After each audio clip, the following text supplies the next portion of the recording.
Comment guérir du contrôle et s'abandonner à la vie, à la magie de la vie? Bienvenue dans la voie du féminin sacré, les podcasts qui réveillent ton essence. Ici, chaque mot est une médecine, chaque épisode un espace de reconnexion à ton âme. Je suis Claudia, coach, chamane et femme médecine. Et je t'amène dans un voyage au cœur de ton âme. Prête à incarner qui tu es, à te choisir. Respire, ouvre ton cœur et écoute la voix du féminin sacré. Quand tu cesses de vouloir maîtriser la vie, elle t'offre l'imprévisible parfait. Ferme les yeux un instant et laisse-toi respirer. Inspire dans ton cœur, respire dans ton ventre. Respire la profondeur de ton être. Laisse ton corps se déposer, ici et maintenant. Aujourd'hui, j'aimerais te parler d'un sujet subtil, souvent invisible, mais profondément présent dans la vie de nombreuses femmes conscientes, les fameux contrôles. Souvent, plus on est dans les contrôles, plus on y croit qu'on l'est pas. Le contrôle est ce besoin de tout comprendre, de tout anticiper, de tout maîtriser, souvent par peur de tomber, de perdre ou de souffrir à nouveau. Mais le contrôle n'est pas la sécurité. Le contrôle est une illusion du mental, une stratégie ancienne qui a voulu te protéger. Alors, comment savoir si je suis dans le contrôle? Si tu es dans le contrôle. Laisse-moi te poser quelques questions. Ne cherche pas à bien répondre à notre piège de contrôle, de vouloir toujours tout faire correctement.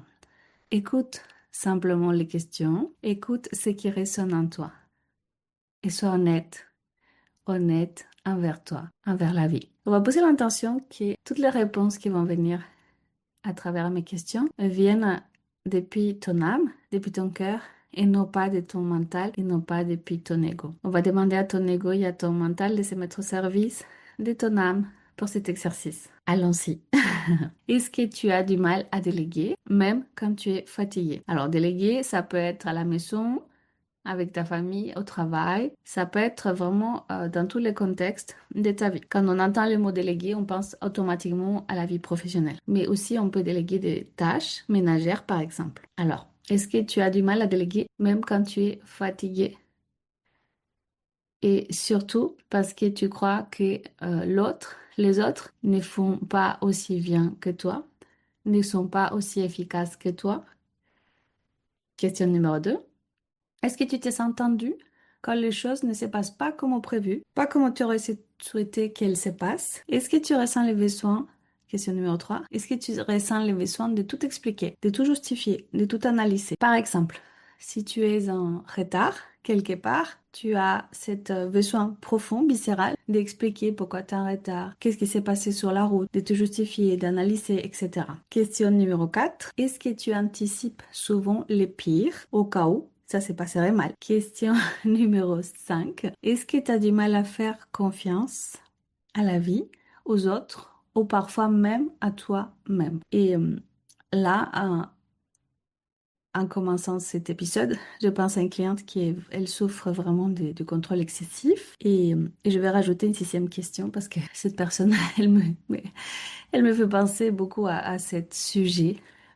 Et malheureusement, elle veut pas s'ouvrir, elle veut pas reconnaître qu'elle est dans un contrôle excessif. Et même quand elle veut lâcher son contrôle, elle le fait depuis un espace mental, du coup toujours plus de contrôle. Quand les autres ne sont pas d'accord avec toi, ou n'ont pas les mêmes points de vue que toi, est-ce que tu vas chercher à tout prix à les convaincre, à avoir raison, à avoir les derniers mots? Alors, si tu te reconnais dans une ou plusieurs de ces 6 questions que je viens de te poser, sache ceci, il n'y a rien de mal en toi. Le contrôle n'est pas une faiblesse, c'est une réponse à une peur ancienne. Et bien évidemment que si tu as répondu oui au moins à une question, tu es dans le contrôle. Et c'est normal parce que le contrôle, comme je viens de te l'expliquer, répond à une blessure, à une faiblesse ancienne. Inspire. Je sais que c'est pas agréable de se rendre compte parfois qu'on est dans une situation inconfortable, délicate. On va voir à continuation les visages du contrôle dans la vie quotidienne. Le contrôle peut être très discret dans les relations quand tu veux savoir, par exemple, où l'autre en est.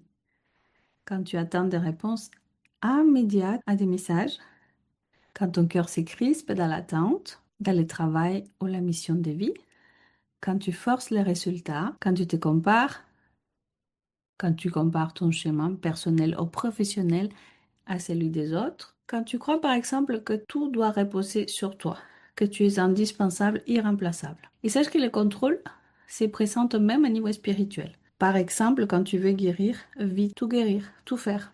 Que tu vas rentrer dans un travail excessif, comprendre chaque message, chaque signe. En fait, en vérité, tu voudrais être déjà arrivée, déjà éveillée, déjà alignée, déjà parfaite. Sauf que cela n'existe pas. Mais la vie ne se révèle jamais sous la contrainte, sous l'exigence, sous le contrôle. Et je pense à l'instant, des fois j'ai des clientes. En fait, moi, je suis quelqu'un qui répond une fois par jour aux messages. Idéalement, pas plus.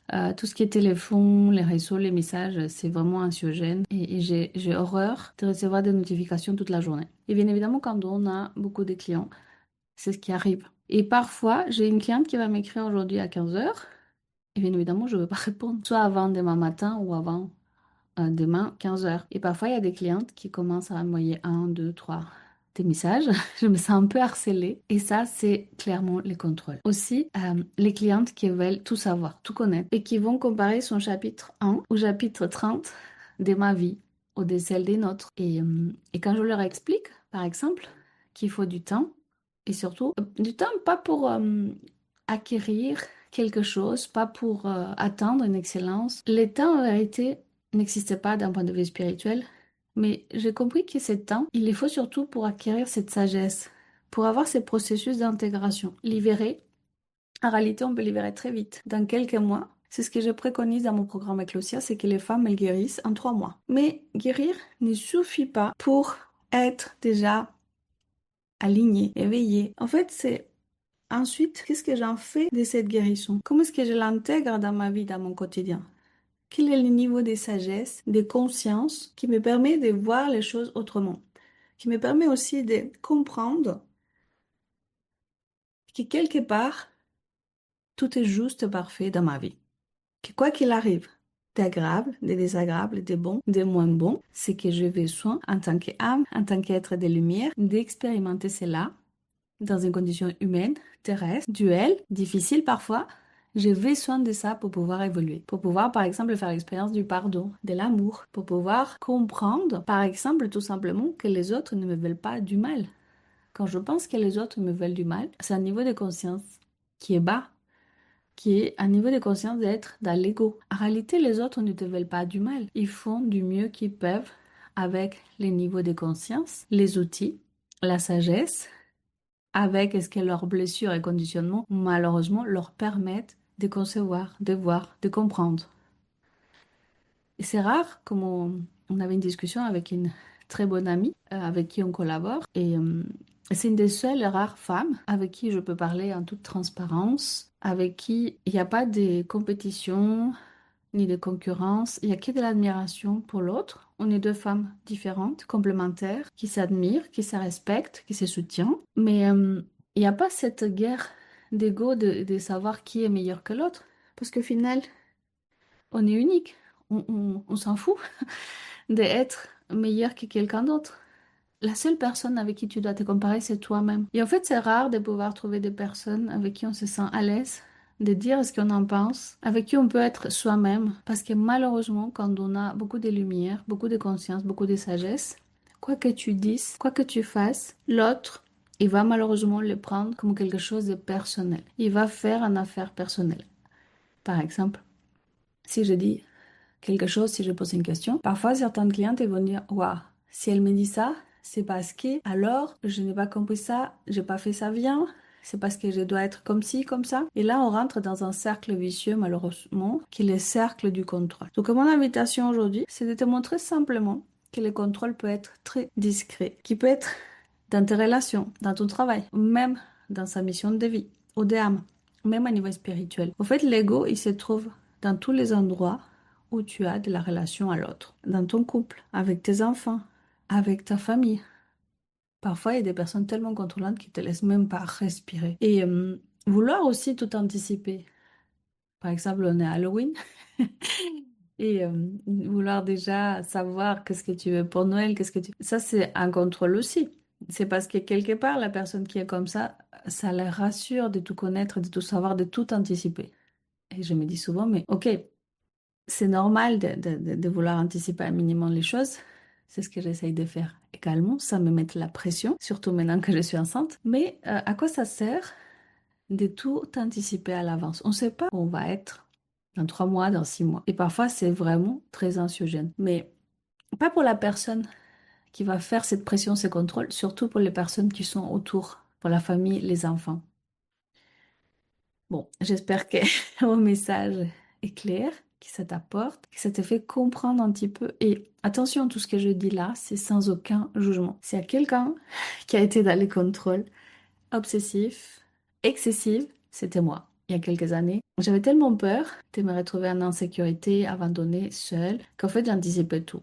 Mais même quand je dis tout, c'est des plusieurs années à l'avance. J'étais pas dans le passé, moi, parce que mon passé n'avait pas été très glorieux, mais j'étais toujours dans le futur.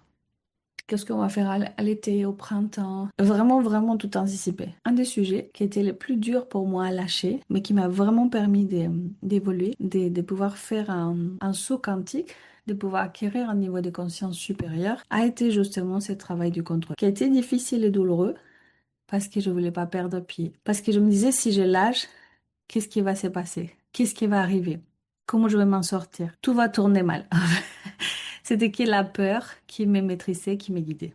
Mais malheureusement, si on veut évoluer, avancer, passer à un niveau de vibration, de conscience supérieure, bah malheureusement, il va falloir que tu penses à lâcher ces contrôles. Voilà, mais sans toi, libre de le faire ici, aujourd'hui, de le faire dans 3 mois ou dans quelques années, ou peut-être, malheureusement pour certaines, jamais. Alors, quand tu veux tout contrôler, sache que tu fermes des portes, que tu fermes les portes du miracle.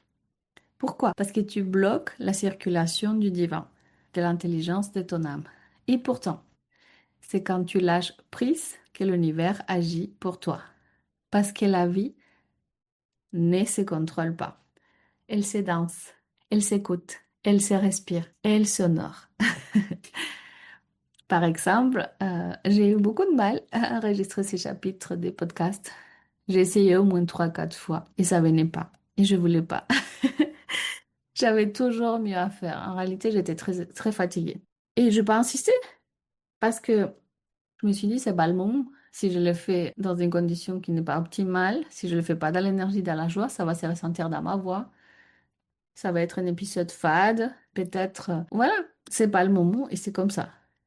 Et ce matin, je me suis réveillée très tôt avec vraiment cette envie d'enregistrer, de partager, de le faire dans un espace beaucoup plus profond, dans un espace de joie de mon cœur. Alors, on va avancer dans ces sujets qui me passionnent vraiment et sache que j'ai une grande expérience. Alors, comment guérir du besoin du contrôle? Parce que c'est un besoin viscéral pour certaines femmes et certains hommes aussi. Mais comme moi, j'ai le cœur de mon sujet, c'est les femmes, je m'adresse aux femmes, bien évidemment. Mais cet épisode et tout mon contenu peut s'appliquer tout à fait aux hommes. Alors, on va respirer. Si tu le peux, bien évidemment, tu vas t'étirer. Et aujourd'hui, je t'invite à une guérison du besoin de contrôle, une libération de cette tension intérieure qui t'empêche de te détendre pleinement dans les bras de la vie. Tu vas poser une main sur ton cœur et une autre sur ton ventre. Et tu vas répéter doucement à ton rythme avec moi. Si tu es en train de conduire ou de faire autre chose, cette partie de l'exercice, tu la feras ce soir ou demain matin quand tu seras chez toi. Et tu vas répéter doucement à ton rythme avec moi. Je me libère du besoin de tout comprendre. Je me libère du besoin de tout contrôler. J'accueille le mystère. J'accueille la vie telle qu'elle se présente à moi. Respire profondément, je vais répéter pour toi. 3 fois. Je me libère du besoin de tout comprendre. Je me libère du besoin de tout contrôler. J'accueille le mystère. J'accueille la vie telle qu'elle se présente. Respire profondément encore une fois. Je me libère du besoin de tout comprendre. Je me libère du besoin de tout contrôler. J'accueille le mystère. J'accueille la vie telle qu'elle se présente. Respire encore une fois. Ces petits mantras, tu peux les répéter aussi souvent que tu veux, aussi souvent que tu as besoin. Il va t'apaiser. Il n'est pas confortable parce qu'il y a ta tête, ton mental qui te disent, mais t'es folle. Comment tu vas faire si tu lâches, si tu lâches prise, si tu laisses tout à l'hasard, qu'est-ce qui va devenir ta vie? Mais le but, c'est que tu commences à comprendre, à t'apaiser et que tu vois les bénéfices derrière de vivre dans un espace de fluidité, d'accueil. Parce que malheureusement, quand tu ne veux pas lâcher le contrôle, la vie, elle viendra te frapper malheureusement. Elle viendra te donner les occasions, les opportunités pour que tu lâches. Et parfois, on ne se rend même pas compte. On reste de longues années, peut-être parfois toute une vie, dans ce contrôle, qui est un contrôle souffrant. Alors, on va avancer et n'hésite pas à me dire un commentaire si ce sujet t'a plu, si ça t'a aidé. On va faire à continuation une visualisation, un retour à ton âme. Je voudrais que tu imagines une lumière dorée, douce, qui descend du haut de ton crâne. Elle glisse dans ton cœur, dans ton ventre, jusqu'à ton bassin. Cette lumière vient dissoudre les je dois, les il faut, les je n'ai pas le droit de me tromper. Et dans ces relâchements, tu sens ton âme sourire. Parce qu'elle, elle n'a jamais voulu tout contrôler.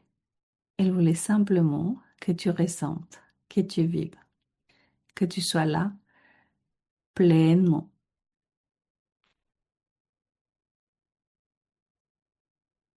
Alors, comment tu te sens? Peut-être que tu as quitté cet épisode parce qu'elle t'a été énervée et c'est OK. Je ne prétends pas que tu sois prête à l'accueillir, mais si tu es arrivé jusque-là, je t'invite à comprendre le contrôle. Le contrôle est souvent né d'une peur très ancienne. La peur de ne pas être en sécurité, d'être abandonné, de ne pas être aimé. Alors aujourd'hui, tu peux doucement te dire, je suis en sécurité dans la vie. La vie m'aime et me soutient. Je peux me détendre et laisser faire la magie. Je répète, je suis en sécurité dans la vie. La vie m'aime et me soutient. Je peux me détendre et laisser faire la magie. Pour aller vers la fin de cet épisode, qui va être peut-être un peu plus long que prévu. La preuve, c'est que je ne suis pas dans le contrôle. De quoi est-ce que tu te coupes quand le contrôle devient excessif? Quand le contrôle prend trop de place dans ta vie, on ne se protège pas, on se coupe, par exemple. Je pense toujours à cette cliente qui est dans un contrôle excessif.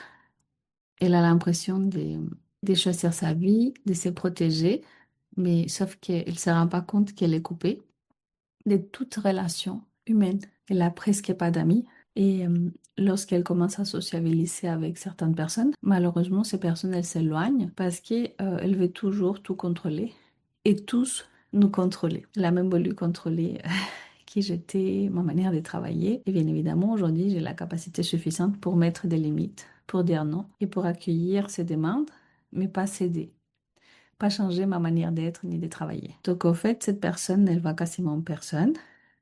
Elle fait quasiment rien de sa vie. Et elle a l'impression que cette vie lui correspond, mais en réalité, elle n'est pas en train de se protéger ou d'avoir la vie sereine, cool qu'elle s'imagine d'avoir. Au contraire, cette personne, elle se coupe du monde, elle se coupe de tout. Et sache que quand on vit dans ce contrôle excessif, on se coupe de ses ressentis profonds. Parce que ressentir demande malheureusement du lâcher-prise. Et quand on est dans cet état d'être, du contrôle excessif, on ne peut pas s'ouvrir à ses dons, à son intuition. On se coupe de son intuition parce que le mental parle plus fort que l'âme. Et malheureusement, le mental te fait croire que tu es dans l'intuition, que tu es dans l'âme, mais ce n'est que du mental. On se coupe de la spontanéité, du plaisir simple, du jeu de la vie. On se coupe aussi de l'imprévu. Parfois, les choses ne se passent pas comme prévu. Je me rappelle, cette personne, elle était en colère parce que il y avait d'autres participantes du groupe Eclosia qui ne pouvaient pas être parfois présentes parce que la vie est comme ça. Parce que parfois, on va avoir un imprévu, un retard, quelque chose qu'on doit faire de plus important. Ou parce que tout simplement, parfois, on a prévu des vacances ou autre. Et en fait, ça les mettait en colère que les personnes ne soient pas présentes dans les cercles. Mais on ne peut pas contrôler les autres. On doit respecter leurs choix et leurs décisions. Parce que si on veut tout contrôler, malheureusement, on se coupe de l'amour vrai. Car aimer, ce n'est pas savoir, ce n'est pas maîtriser. Et bien évidemment, cette personne en question, elle n'était pas en couple parce qu'elle ne supportait pas le fait de vivre une relation libre, spontanée, sereine. Bien évidemment, elle n'était pas consciente. Elle me disait qu'elle n'avait pas besoin, qu'elle n'avait pas envie. Mais la vérité, c'est que ça lui faisait trop peur de ne pas pouvoir maîtriser cet amour, de ne pas pouvoir maîtriser l'autre. Bref, on se coupe de la magie de la vie, des synchronicités, des rencontres justes, des miracles discrets. Et paradoxalement, on se coupe aussi de sa vérité souveraine et de sa véritable souveraineté. Pour finir, je vais te partager quelques questions d'intégration. Prends un instant, laisse ces questions descendre dans ton corps et réponds sincèrement, honnêtement. Tu peux même noter les questions. Il y a 4 questions. La première, dans quel domaine de ma vie est-ce que je cherche encore à tout maîtriser? Je répète, dans quel domaine de ma vie est-ce que je cherche encore à tout maîtriser? Question numéro 2. Qu'est-ce que j'ai peur de perdre si je lâche les contrôles? Qu'est-ce que j'ai peur de perdre si je lâche les contrôles? Question numéro 3. Qu'est-ce que je crois devoir protéger à tout prix? Qu'est-ce que je dois, qu'est-ce que je crois, devoir tout protéger à tout prix? Question numéro 4. Et si je n'avais plus besoin de me contrôler ou de contrôler, qui serais-je vraiment? Quand tu lâches les contrôles, tu fais de la place pour l'amour, pour la joie, pour l'inattendu. Je sais que l'inconnu, l'inattendu peut te faire peur, mais à chaque fois que tu les rejettes, que tu les refuses, malheureusement, tu te coupes des opportunités, des expériences, des rencontres merveilleuses. Lorsque tu laisses de la place pour l'amour, pour la joie, pour l'inattendu, tu redeviens la femme médecine, celle qui danse avec les cycles, qui écoute les signes et sait que tout est juste et parfait. Rappelle-toi de ceci. Je ne perds rien à la prise. J'ouvre tout en me laissant traverser. Si tu ressens l'appel d'aller plus loin, je t'invite à me contacter, à me rejoindre, à rejoindre le programme Eclosia que tu peux rejoindre tout au long de l'année pour vivre ta mission depuis l'amour, la foi et la magie du cœur. Eclosia, c'est un voyage, c'est un parcours qui se fait à ton rythme, selon ton niveau, ton besoin, ton ouverture de cœur, selon ce que tu es prête à lâcher, à comprendre. On n'est pas là pour devenir quelqu'un d'autre, on est là pour révéler qui tu es, pour que tu saches, pour que tu apprennes à te connecter à toi. Il y avait une discussion avec une de mes clientes cette semaine parce qu'elle était toujours habituée, malheureusement, que ce soit la thérapeute qui fasse tout le travail à sa place. Or, dans les programmes Eclosia, moi, je favorise l'autonomie. C'est-à-dire que je vais te donner les clés, les outils, je vais t'apprendre à le faire. Mais moi, ce que je veux, c'est que tu deviennes autonome et qu'à la fin du programme, tu puisses continuer ton voyage terrestre en sachant comment, quoi et de quel espace tu peux faire les choses. Et pourquoi tu fais les choses. Et qu'est-ce que ça t'apporte. Parce qu'abandonner les contrôles, c'est le premier pas vers ta souveraineté, celle de ton âme. Alors, si tu sens cet appel, je te laisse le lien pour qu'on fasse ce bilan Eclosia. pour que tu puisses voir dans quelle mesure ces parcours, ces voyages de retour à soi et les tiens. Exactement ce que ton âme cherche depuis peut-être toute la vie. Je te laisse un mantra final. Je me laisse traverser par la vie. Je suis guidée, aimée. Je suis libre. Je me laisse traverser par la vie, même surprendre par la vie. Je suis guidée, aimée et libre. Je t'embrasse. Je te souhaite une très belle écoute, une belle semaine, une belle journée. Et la semaine prochaine, on va aussi se montrer. On va aborder un sujet, comment briller sans peur, comment rayonner sans te perdre. Et pourquoi la lumière que tu caches est celle que le monde attend et c'est que le monde a besoin de recevoir de ta part. Je t'embrasse de tout cœur. Prends soin de toi. Merci d'avoir écouté La Voix du Féminin Sacré. Si cet épisode a touché ton cœur, n'hésite pas à le partager à une sœur, à laisser un avis ou un commentaire pour soutenir cette vibration. Et si tu ressens l'appel d'aller plus loin, je t'invite à me retrouver sur Instagram. Souviens-toi, tu es précieuse, puissante, guidée et le monde a besoin de ta lumière. À très bientôt, belle âme.